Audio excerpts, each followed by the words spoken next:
I'm Channing Curtis. Well, let's get right over to meteorologist Thomas Patrick for a look at our forecast because, Thomas, it was warm yesterday. It was warm the day before that.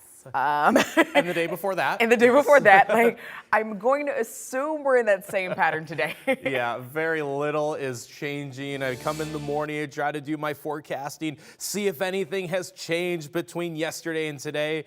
For this week and this weekend, not much, if anything at all. Some more details we'll be going over come next week's cool down, but for the time being, another mild morning, another warm afternoon right ahead of us. Still 54 degrees, even that is a couple degrees warmer than at this point yesterday. Got a pretty sharp memory there, but our normal cool spots are doing a little bit cool. Not getting a reading from St. Mary's, usually curious to see how cold it gets in that region, but 41 in Sandpoint.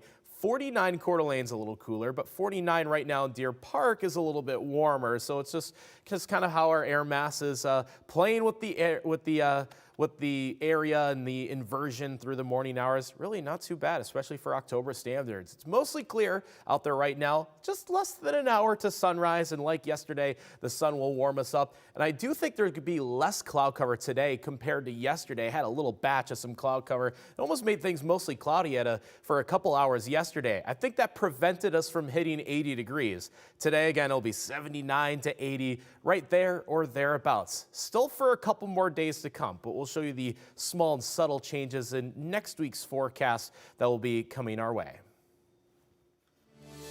Well, happening today in the Idaho Supreme Court, oral arguments will pick up in Planned Parenthood's case against the state of Idaho over its abortion bans. All three of Idaho's recently enacted abortion bills will be up for debate. Currently, all abortions are banned in Idaho with some exceptions for rape or threats to the mother's life. Arguments are set to start at 8 a.m. our time. Now, in the meantime, this morning, we do have new information on the University of Idaho's guidance regarding discussions of abortion or birth control on campus.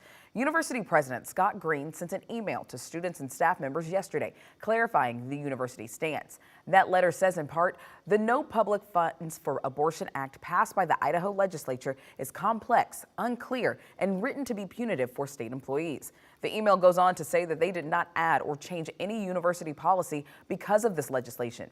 If people break the law, they could face a crime, and U of I does not impose criminal charges. There are no changes to the academic freedom policy or to student access to contraceptives. Well, this morning, the NTSB says that it has finished recovery operations in Puget Sound following last month's deadly float plane crash. The agency says the majority of the plane has been recovered and the wreckage has been moved to a secure facility. Right now, investigators are examining it as they work to determine exactly what happened. This is a process that could take at least a year. 10 people were killed in that crash over Labor Day weekend, including Spokane civil rights leader Sandy Williams and her partner Patricia Hicks. 4 of the victims still have not been found. Right now, we have new information about the shooting suspect Spokane police arrested on the South Hill yesterday morning. For the last 24 hours, KREM 2's Nicole Hernandez has been following the situation. Nicole, I know you have been gathering the latest. You've been speaking with witnesses and even police officers. What can you share with us this morning? So, Channing, police identified the man they arrested for shooting at the homeless encampment along I-90 yesterday morning. He is now identified as 24-year-old James Ratcliffe. Ratcliffe actually had a warrant out for his arrest since 2016 for not appearing in court. Ratcliffe did appear in court yesterday afternoon, though. A judge set his bond at $5,000. Just after 3 yesterday morning, Heather Morris was working internal security at the homeless encampment. She spoke with Ratcliffe before heading back to the camp's main entrance. I was told then to, hurry up, get aside, because this guy had a pistol. I got inside the gate, and that's when we heard the first few shootings. So police say the shooting was not random. Morris had said the shooter was looking for a woman who had stolen something from him. When police showed up, the shooter had already left, but Morris gave officers the license plate of his car. SPD tracked that to an address on the South Hill. That's where officers arrested Ratcliffe around 4:30 yesterday morning. Ratcliffe's next court date where he will be appearing the next time is October 18th for his arraignment. In Spokane, Nicole Hernandez, KREM 2 News. It's 6:06 now. Let's take a look at your morning rush. More news in less time. The University of Idaho is set to receive a $55 million grant to help farmers combat climate change. This grant is the largest in the school's history, more than double their previous largest grant, and it comes from the U.S. Department of Agriculture. More than half of the money is going directly to farmers and ranchers in Idaho. It will then be used to set up climate-smart practices on their land.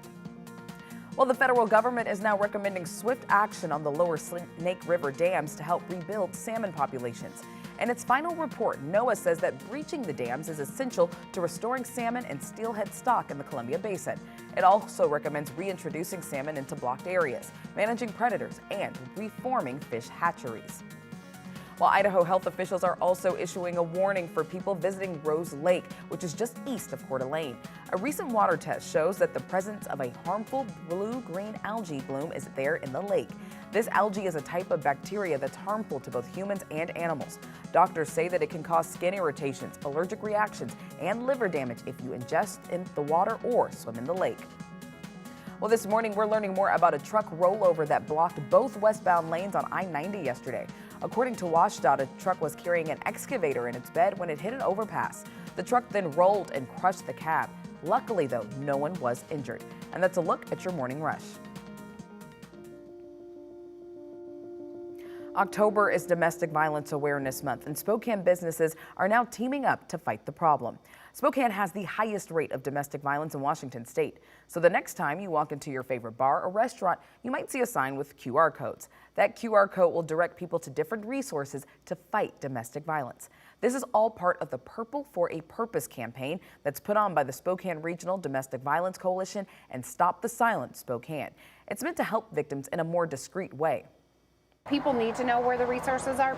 People often don't know where to go. So this gives a really easy, accessible way for people to get resources.